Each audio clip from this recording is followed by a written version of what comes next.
Now, I'm pretty sure you all are familiar with the Z Fighters, since, well, they appear in like almost every single arc, from Z to Super. And in those arcs, each and every single Z Fighter gets stronger. You know, doesn't matter who it is, even Yamcha gets stronger. But one thing we have to ask, who is stronger than the other? Well, that's what we're doing today. Hey guys, welcome back to a brand new video, and today I'm going to be ranking all the Z Fighters strength-wise. Now, a few things to consider in this video. We are going to be using the current version of all of these fighters, meaning like Dragon Ball Super. And also, one little thing I want to include, that we're also going to be including Trunks, since technically he was a Z Fighter from the Android Cell saga. You know, let's include him in there, because why not? And yeah, I said mostly everything.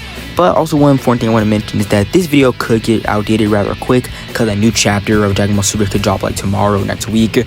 So take what I'm saying right now with a grain of salt. But anyways, enough talking, let's get straight into our dead last pick. You saw it coming, I saw it coming. Chaozu's character who does basically nothing throughout the whole entire series, and he's been there since OG Dragon Ball. And really, he's done only 2 plot relevant things, and saying 2 is really generous, because one of them really isn't all that plot relevant in the first place. Really, he's fodder, and it doesn't really much to say about him, has no feats. Let's just move on. But think about it, he probably could be in My Hero Academia, even though it hurts to put him here. And it's unfortunate to say that Yamcha is the second weakest Z Fighter. But just because he is the second weakest Z Fighter here doesn't mean that he isn't strong at all. In fact, I have a whole video on that, so you can just go ahead and watch that. But Yamcha has some feats in Dragon Ball Super that make him pretty strong, but not really strong in Z Fighters terms, as him being able to beat Moro's prisoners, who gave Goku and Vegeta a pretty hard time. And honestly, that's a pretty impressive feat for Yamcha, since he's, you know, a base human with no like special powers or stuff like that, if you don't include like all the other abilities involving Ki. But anyways, he's our number 8 spot. Let's move on to number 7. With number 7, we have ourselves Tien, and it's always been known that Tien is stronger than Yamcha, so it's pretty evident and like obvious that he's here. Tien has a few feats, with his probably most notable and most iconic one being the hold back second form Cell.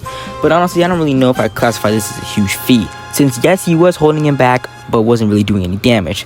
If they were all doing one-on-one, I'm pretty sure Tien would get beat pretty badly, like pretty badly. But due to him being lucky to get the advantage of him, he was able to pull off a Shinkigo Ho, holding him back, but again, not doing much damage. But, you know, doing more deep digging, like doing the power levels and stuff, he's stronger than most people think. You know, it's not as if I have a video on that. I don't know. Check my channel and you might find out. But yes, Tien is our number 7 spot, and I'll say he's decently strong in regular terms, but not too much in Z Fighter terms. Anyways, moving on to number 6. Then we have a number 6 spot, our strongest human here, and last of the humans, Krillin.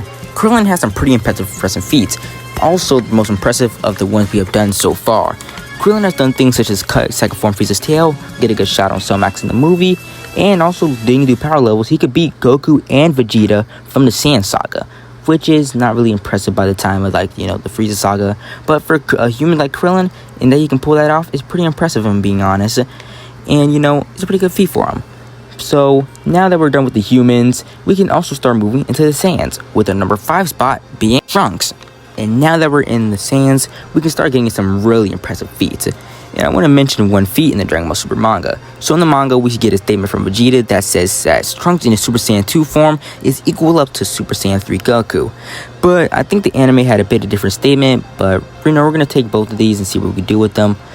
But we're going to say that Trunks is still possibly on par or overall stronger than a Super Saiyan 3 Goku, which of course was in Super, which is stronger than Buu Saga Super Saiyan 3 Goku.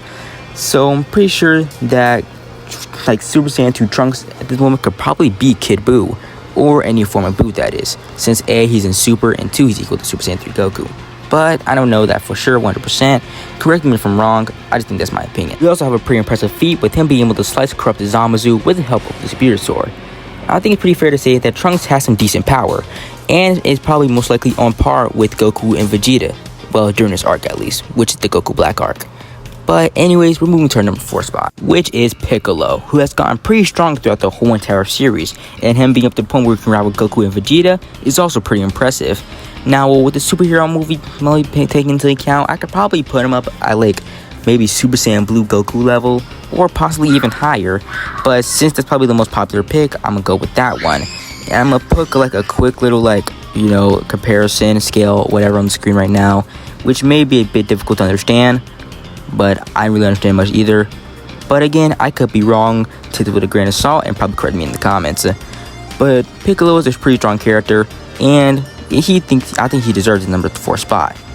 But these last 3 spots are going to be quite complicated. 3, 2, and 1 are all bunched up together, because I think all the 3 spots can easily be interchangeable. With the events occurring in the Dragon Ball Super manga, it could be obvious to some, but difficult to others. Probably a bit difficult for me. We have ourselves Vegeta, Gohan, and Goku. All these guys can be switched around, for being honest. But I'm pretty sure it's agreed upon that Vegeta is number 3, which leaves us with the last 2 spots, 2 and 1, which are of course probably either go to Goku or Gohan. Now, I honestly think right now Gohan is number 1, with Goku being number 2. Now, you can think differently, but I personally think that's how it goes. Again, take it with a grain of salt. This could be changed pretty soon, but honestly right now I think Gohan is the strongest mortal in Universe 7 right now. But Goku could catch up pretty quickly because the gap isn't too far off. But anyways, to give up a final list, it's Chaozu, Yamcha, Tien, Krillin, Trunks, Piccolo, Vegeta, Goku, and of course, Gohan. Thank you guys for watching this video. Make sure to like, and comment. Tell me how you would do it. Anyways, that's the whole video. So I'm signing off. I still don't have a catchphrase, by the way.